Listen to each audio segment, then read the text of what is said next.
Vous êtes ici en plein cœur de la Guyane, le plus grand des départements français. Il a la taille du Portugal, recouvert à 95% par la forêt amazonienne. C'est ici que vivent les derniers Amérindiens, ultimes survivants de ce peuple indigène en perdition, du moins en voie d'extinction. Il y avait 5 millions d'Indiens à l'arrivée des Portugais en 1531, il en reste moins de 200 000 aujourd'hui. La plupart se trouvent ici en Amazonie, sur des terres exploitées par les bûcherons et les chercheurs d'or. Il faut vivre dans la modernité, hein.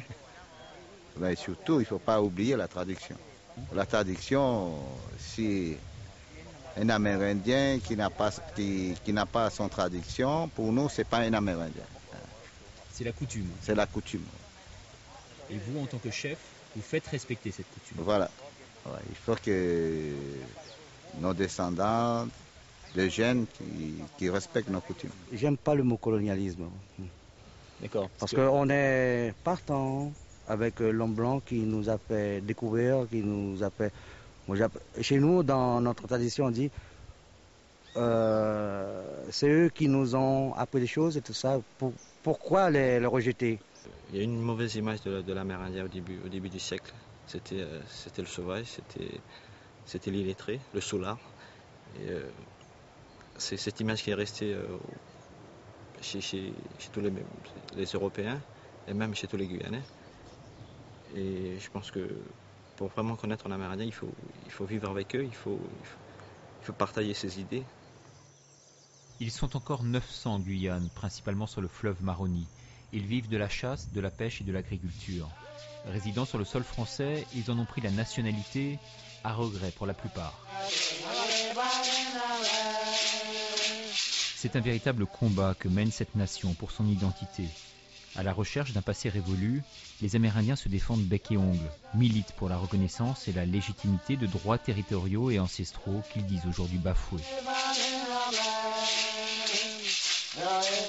Il est 5 heures du matin sous l'équateur, le jour se lève à peine. Oulani a 15 ans, il vient tout juste de se réveiller, le travail l'appelle. Oulani parcourt chaque jour plus de 300 km en bus pour se rendre à l'école. Pour un jeune Amérindien qui veut réussir, la vie n'a rien d'une sinécure. À cette heure-ci, le car est arrivé. On part d'ici à Saint-Laurent. On prend les cours à 7h30 et on finit à 5h30. 5h30, on revient ici. On arrive ici à 7h, 19h. La génération d'aujourd'hui a plutôt une mentalité au travail qui cherche à réussir dans les études, dans les domaines, par exemple ici c'est le domaine sportif aussi, et puis pour moi dans le domaine artistique. Je pense que la France au départ a mal géré. Alors maintenant il faut qu'il y ait un rattrapage, il faut qu'il y ait une reconnaissance totale en tant qu'Amérindien. Au niveau de l'enseignement, nous sommes très en retard. Nous voulons aussi une égalité des chances pour les jeunes Amérindiens de Guyane. Parce que jusqu'à maintenant, ça se fait à 2 vitesses. Ils sont contraints de suivre un programme scolaire totalement inadapté qui n'évoque ni leur rite, ni leurs coutumes, ni leur histoire. Aussi se trouvent-ils en total décalage. Quelles sont les langues parlées ici ? Alors, vous avez le français qui est la langue étrangère, en fait, qui est la langue de la classe.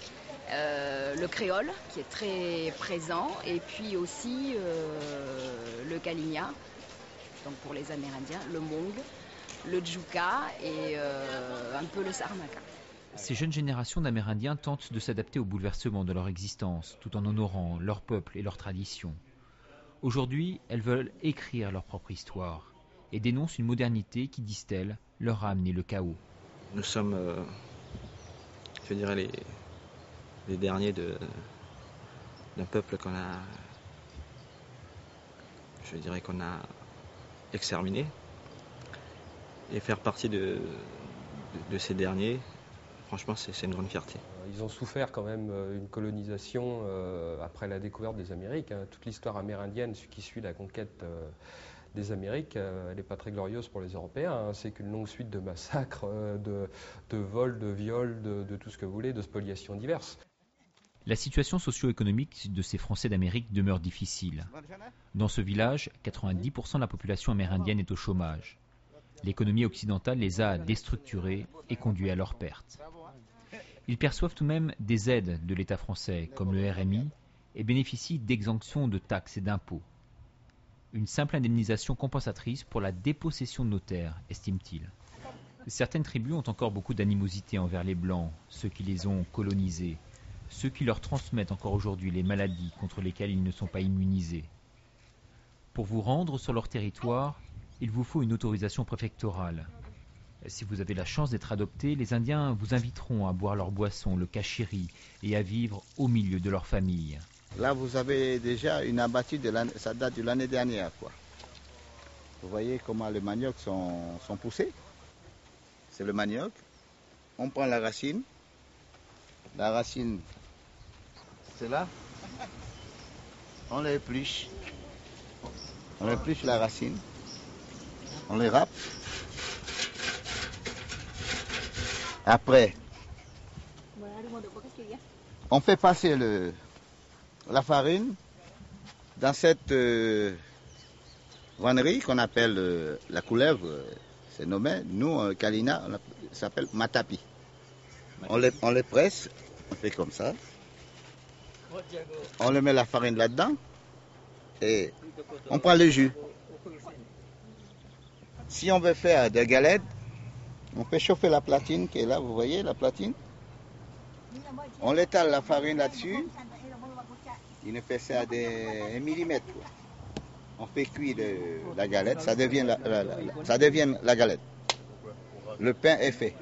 Une race, c'est quelque chose qui a une valeur, c'est quelque chose qui a un passé, une histoire, une culture. Et c'est à partir du moment où on se mélange, on n'a plus de racines, on n'a plus de valeur. Voilà. Donc vous ne marierez jamais avec une créole? Je ne dis pas non, on ne sait jamais ce que la vie nous préserve, nous réserve, mais pour l'instant non. Je me vois vivre avec une amérindienne, avoir des enfants amérindiens et apprendre à mes enfants à parler kaligna et puis préserver ma culture le plus longtemps possible.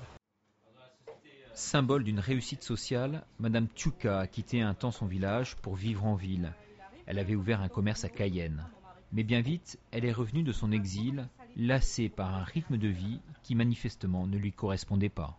J'ai jamais laissé, parce que retourner, ça veut dire qu'on est parti, qu'on retrouve, qu'on a perdu, qu'on retrouve. Moi, j'estime que même si je suis partie longtemps à l'extérieur, je n'ai rien perdu. Donc, je n'ai rien à retrouver.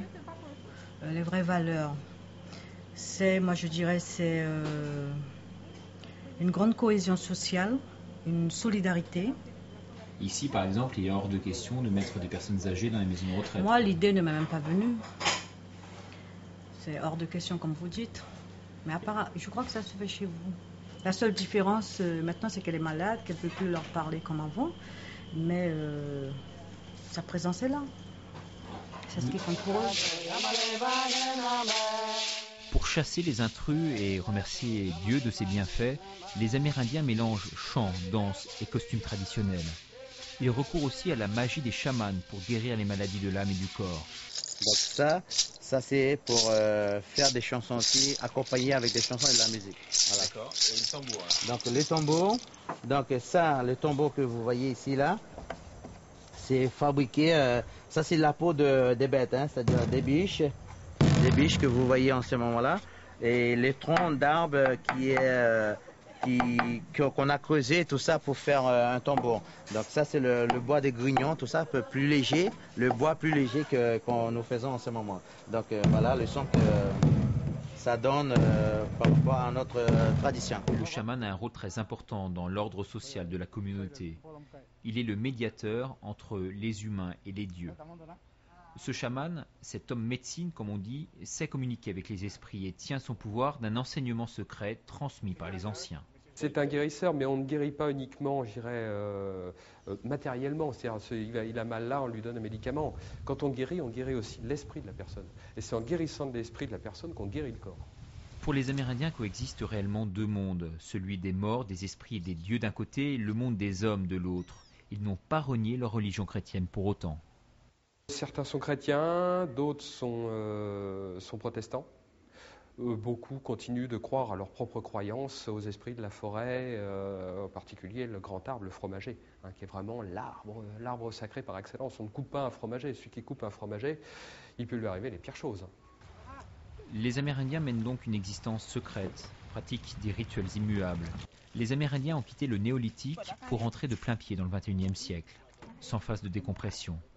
Cette vie moderne ne leur correspond pas, disent-ils. Ils prônent la restauration de leurs coutumes séculaires. Problèmes d'alcool, de désœuvrement, la crise d'identité qu'ils traversent conduit parfois à la mort. Leur espérance de vie est l'une des plus faibles de la planète. Vous avez tout le problème des maladies qui ont été importées, hein. Ça a été terrible. Ça, c'était un peu la guerre bactériologique. Le moindre rhume, la moindre grippe, encore aujourd'hui, les Indiens sont très fragiles. C'est pour ça qu'on protège d'ailleurs l'accès chez les Wayanas. C'est pour éviter de leur apporter des maladies. L'indépendance, vous en voulez ou pas? L'indépendance, ça ne nous concerne pas. Nous, voulons rester dans la France, mais avec la particularité que nous sommes. Gérard est officier de l'ONF. La forêt amazonienne est son territoire de prédilection. Depuis 1992, il habite ici, dans un village amérindien.